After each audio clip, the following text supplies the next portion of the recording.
নামাজ পড়ে কি হয়? আল্লাহ কি আমরা কিছু খাইতে দেয়? আমরা কি পেট ভরে? ক্ষুদা মাটিতে কপাল ঠুইয়া কি লাভ? কি কি বলো এসব? আরে চকলেটের লোক দেখাই নামাজে আসতে পারে। আল্লাহ নামাজ পড়লে তোমাকে চকলেট দিবে। কি আল্লাহ আমাদের নামাজ পড়লে চকলেট দিবে? হ্যাঁ। বন্ধু শুন, আল্লাহ মনে হয় নামাজ পড়লে আমাদের চকলেট দিবে। আয় একবার পড়ে দেখে আসি। আয় চল একটু পড়ে দেখে আসি। কি নামাজ পড়বে তো? হ্যাঁ, নামাজ পড়বো।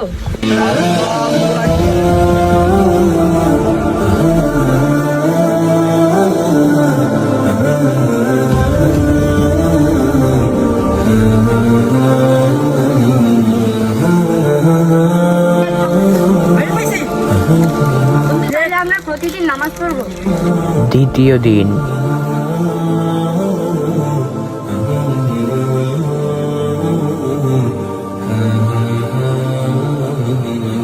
তৃতীয় দিন।